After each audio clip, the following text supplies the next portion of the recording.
Hello and welcome. This is a AQA A2 physics video, which in this video we're going to just introduce something we call ideal gas laws. Well, a couple of gas laws, and then we'll relate them to create one ideal gas law.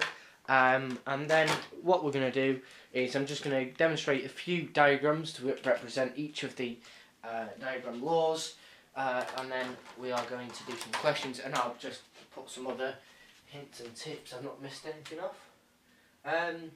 So we are going to explain a few of the things as well, such as finding out the number of moles in a given substance.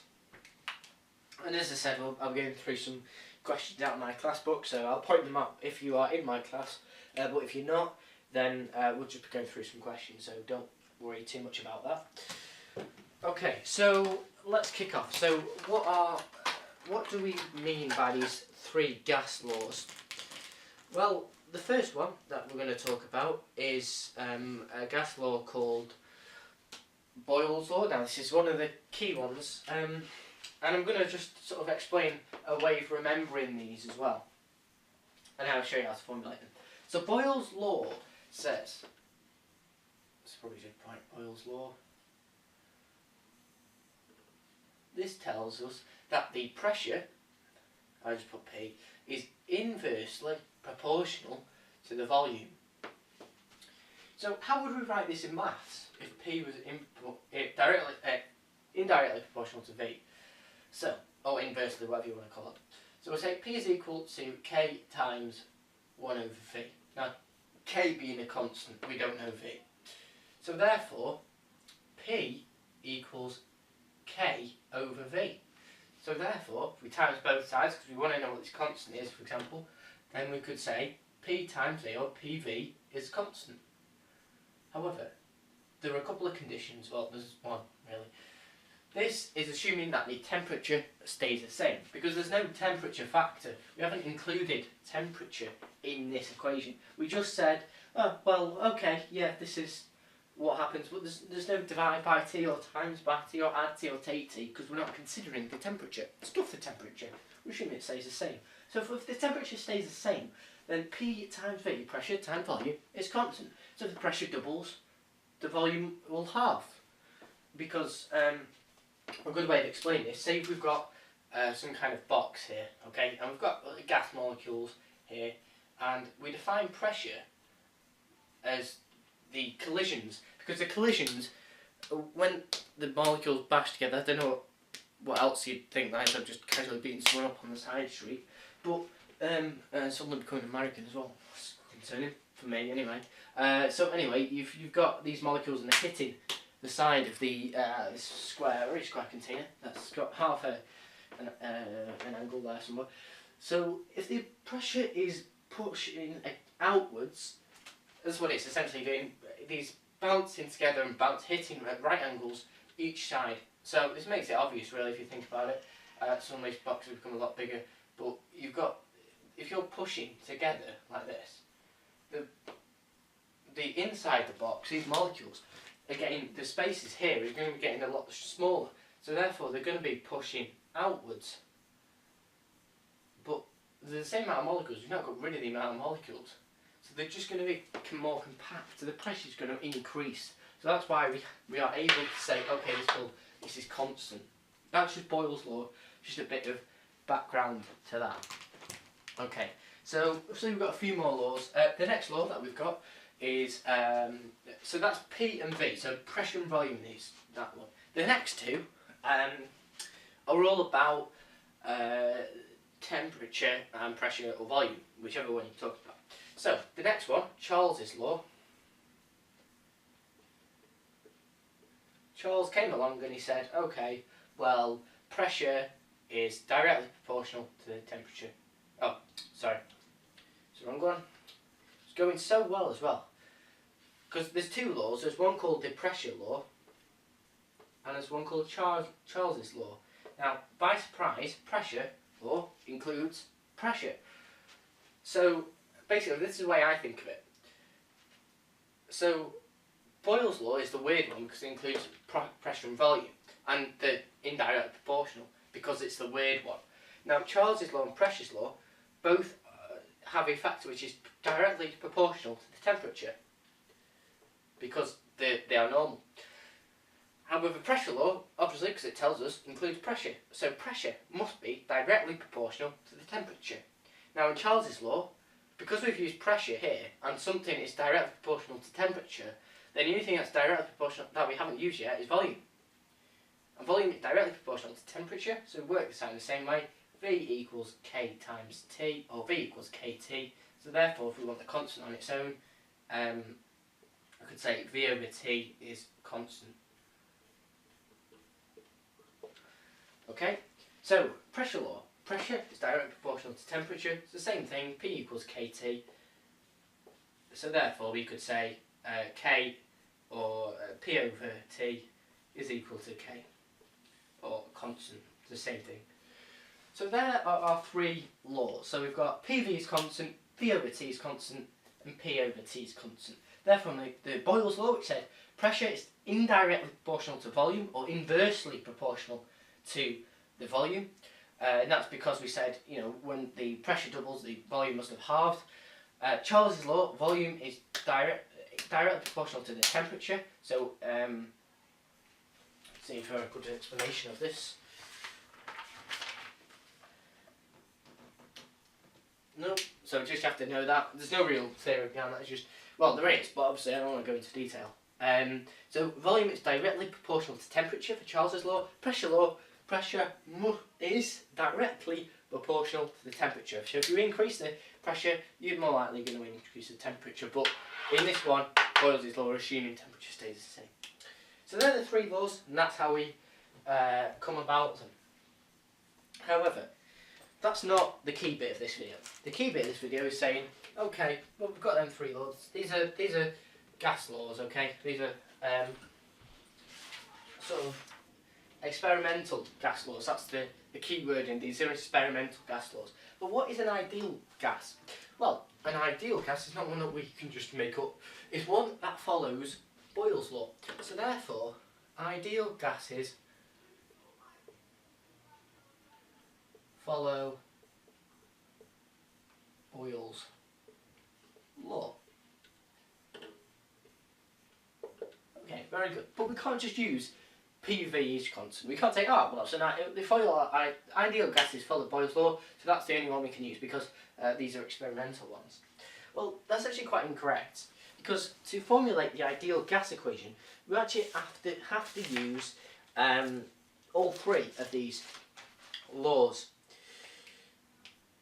So when we combine all of these laws, now I don't want to go into too much detail mathematically how we can do that, because you don't really need to know that, and I just don't want to confuse you even more.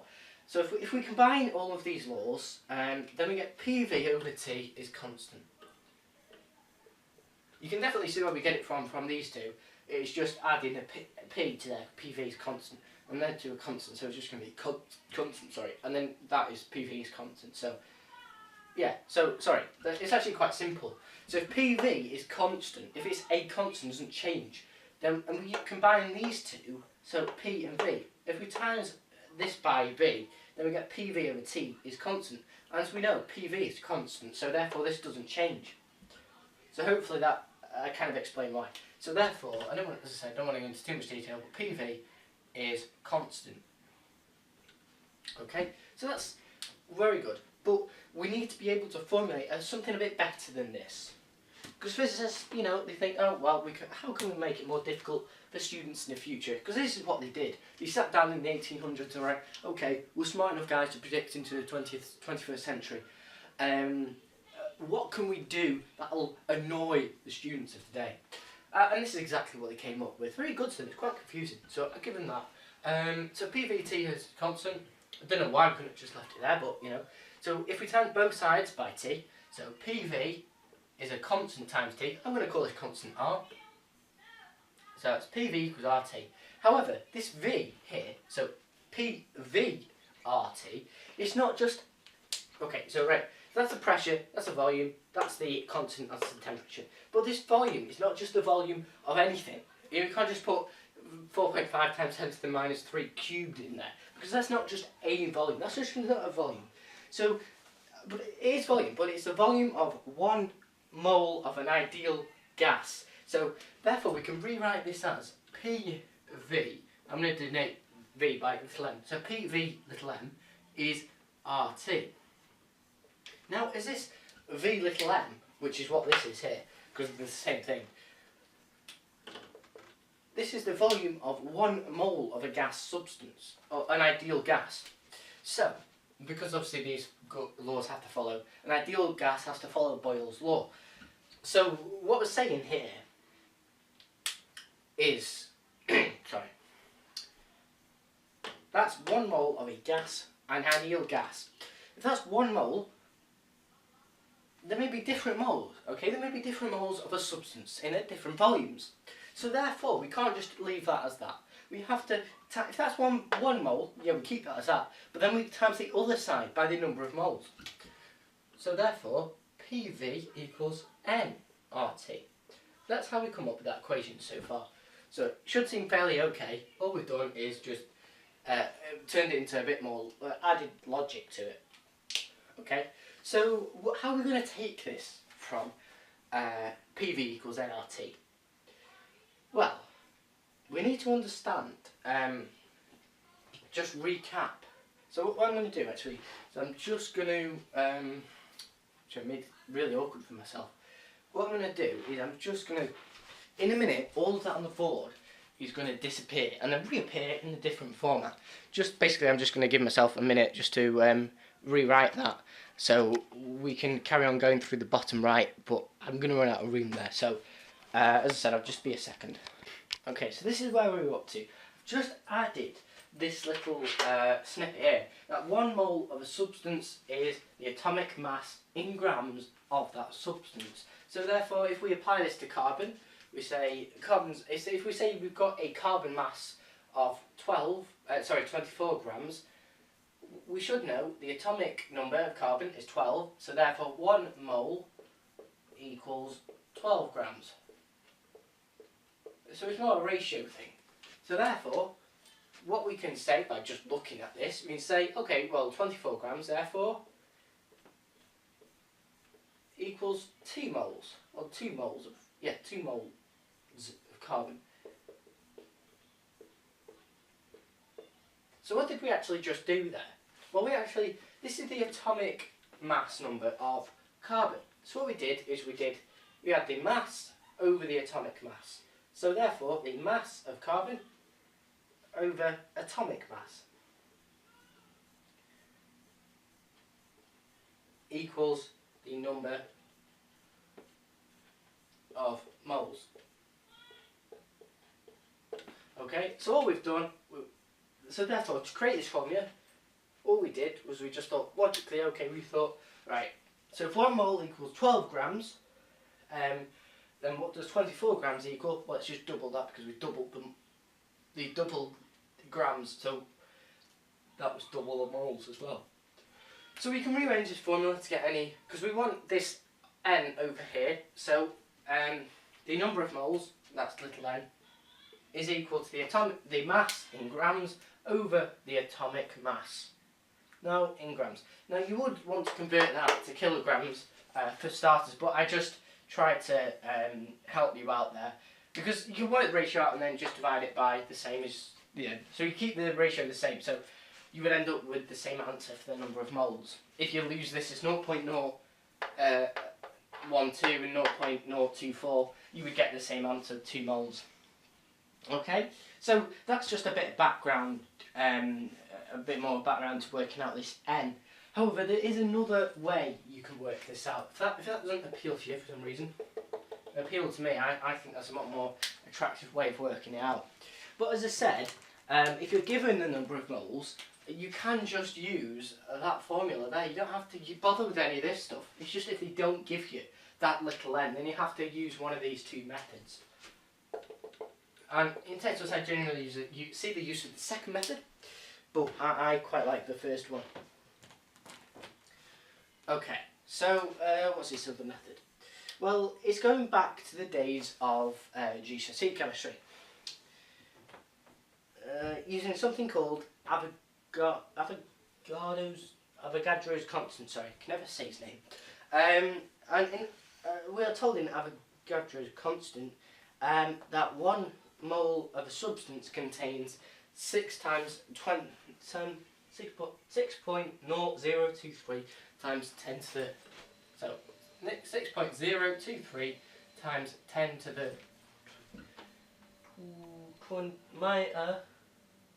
23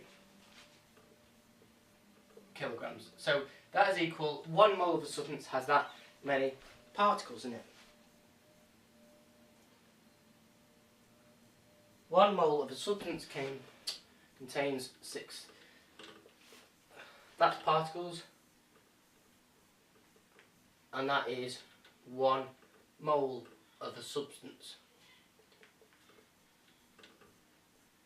Now it's different from this one, because in this one we were talking about the weight of it, we weren't talking about the number of particles, which has a direct impact, but we're talking about a different thing over here. Okay, so if that's the number of moles in if that's the number of particles in 1 mole of a substance, then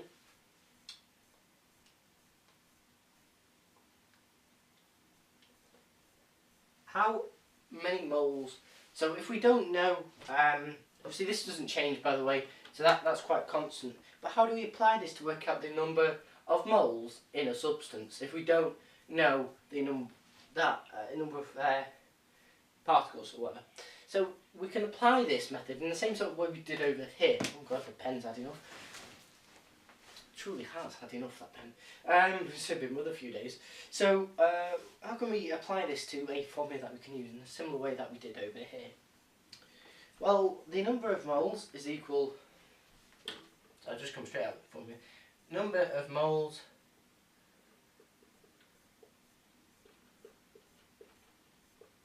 is equal to the number of molecules in that system. So the number of particles or molecules, whatever you want to call it. The number of molecules over Ag's constant.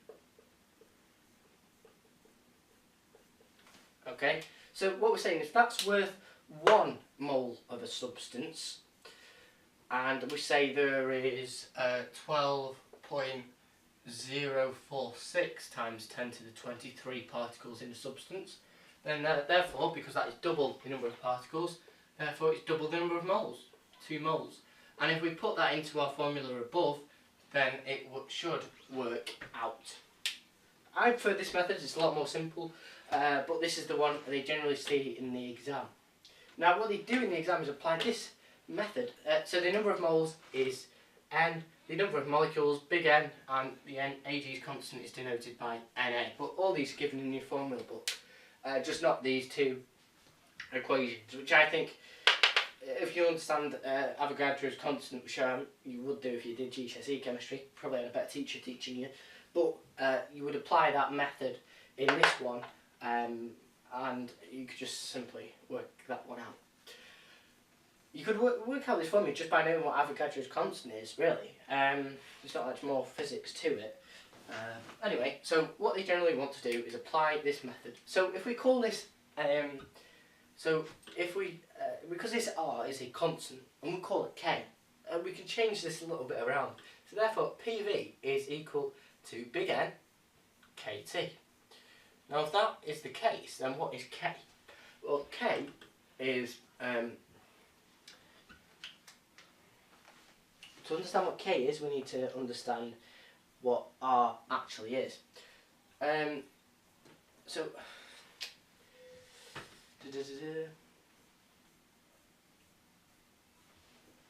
Well, I just come straight out there actually, because I'll just give myself a number. So therefore K is equal to R over Na. So that's just this constant over the Avogadro's constant.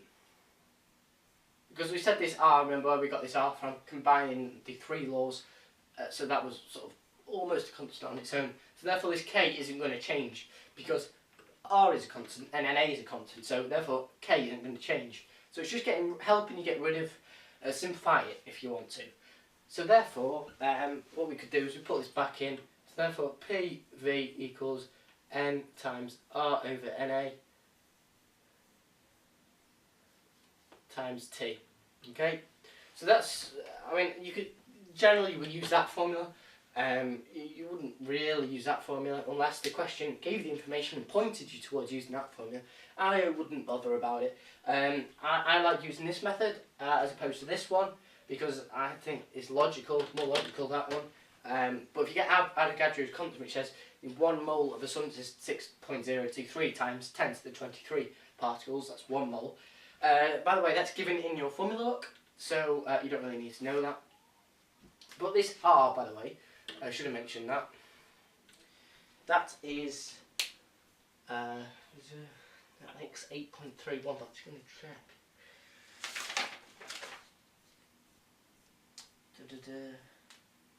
Sorry, I'm just double checking. Yeah. So this R is something we call the molar gas constant. Should have mentioned that before. And the molar gas constant is 8.31. Okay, so that's obviously that's joules per kilogram per mole. Okay, so that's what R is. Should have really explained that before. Obviously, I thought I did, but I didn't very well. So that's really the combination of the 3 laws. And explaining them, how we come about them laws. So what I'm going to do is I'm going to sort of pause the video in essence and rewrite this. So we'll slowly just condensing it all. So then you will end up with a set of notes just by watching this video. So you can have big chunks of video where you can just sit back and listen to me and fall asleep, which I probably do quite easily, to be honest. I'll knock you off to sleep. So, and you don't really have to write much down. So I'll just pause the video and write it down for you.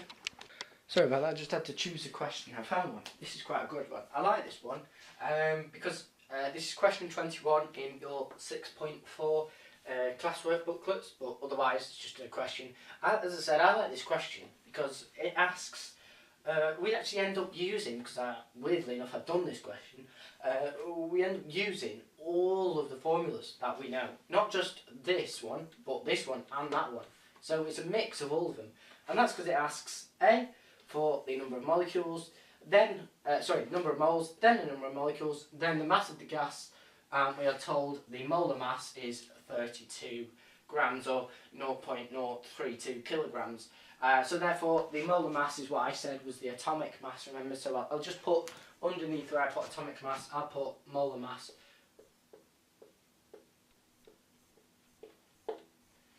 And by the way, you might be thinking, oh well, oxygen is 16, it's not 32, that'd be correct, but you only find oxygen in pairs, so you only find O2, you don't find O. So that's why we've got 32, not 16. So anyways, crack on with this. So the first one, number of moles. The first one we're going to use, okay, well what formula gives us, so we need to realise what we've already got. So we've got the volume, we've got the temperature.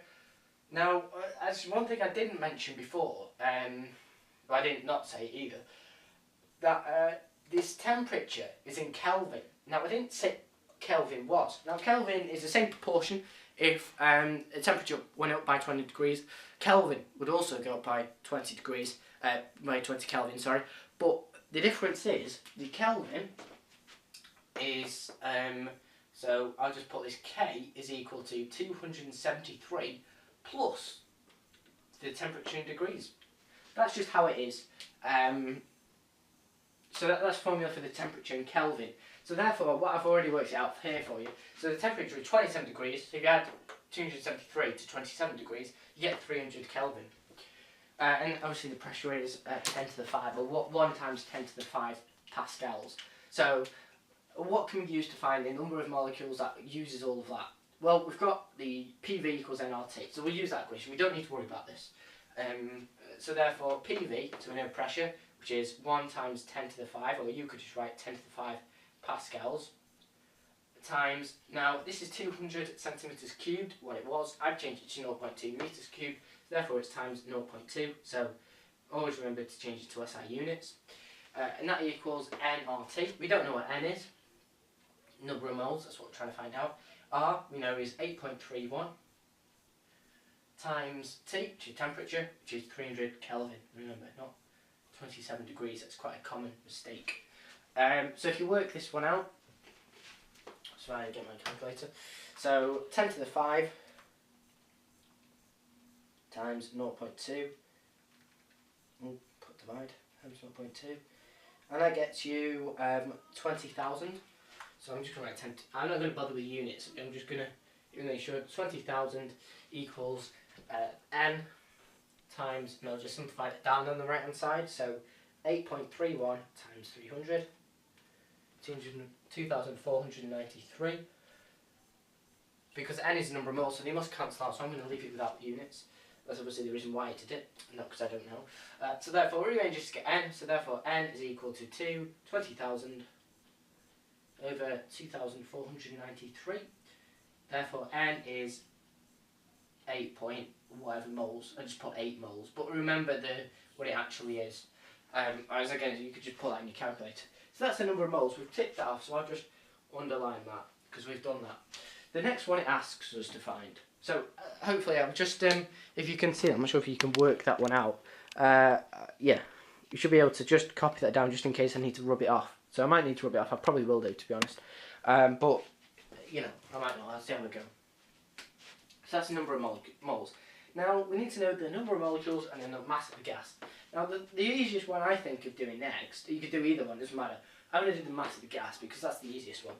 If you said the mass of the gas was equal to the molar mass,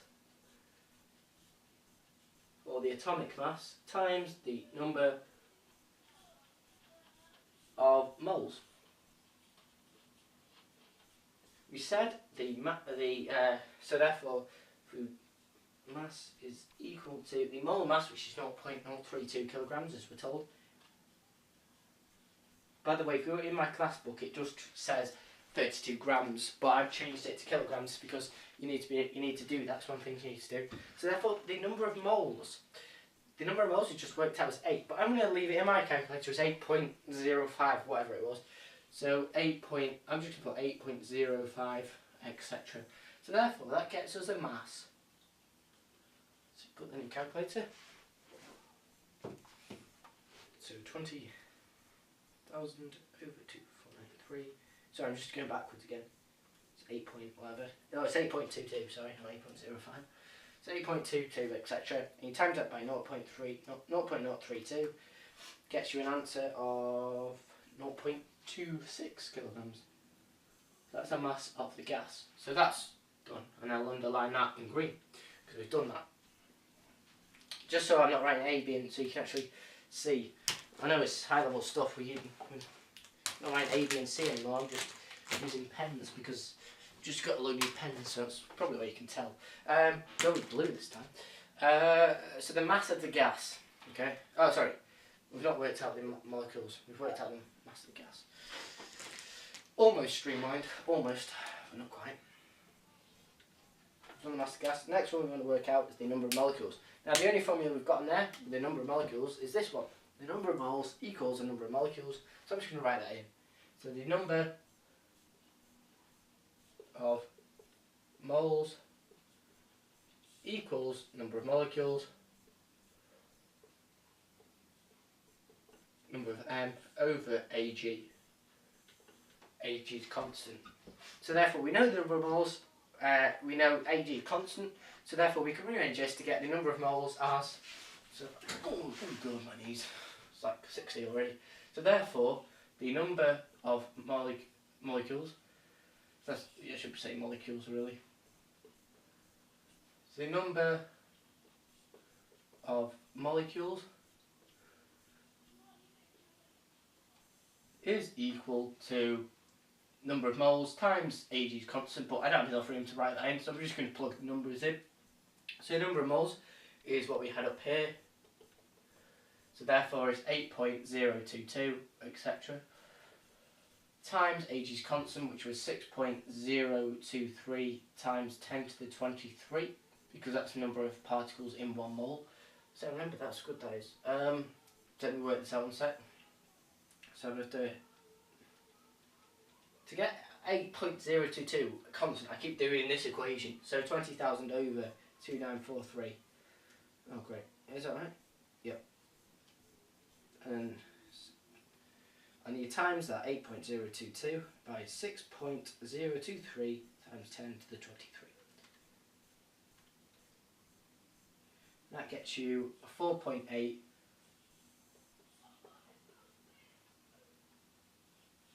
Oops, sorry. That gets you 4.8 times 10 to the 24 particles. Now, we don't round that up to 5 because, you know, or you could do if you wanted to, but that's, you know, to 4.8 times. It depends what it's asking you to significant figures, but it doesn't specify in this particular question, so you can leave it as whatever you want. I left it as 2 because that's what we're given in the rest of them, 2 significant figures. Okay, so as I said, hopefully that question I think highlights. I don't need to do any more questions because that one question alone I think picked up on all the bits that the hardest question could possibly ask you in the exam.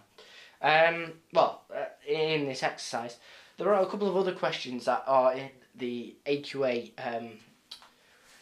proper official book, which I don't want to go through because I think for this chapter, I think these questions are personally better at using the formula, be able to understand what you've just learnt rather than, because the ones in the AQA book, I think they're not worded. The first one especially was not worded very well, so it took me a while to try to understand what was going on in that question. But with that question we've just done there, I think that was quite self-explanatory. It's a bit easier to understand, seeing where and you know, because we're using all the formulas that we've just learned. So anyway, thanks for watching. I hope it's been some kind of help, and we'll see you in the next video.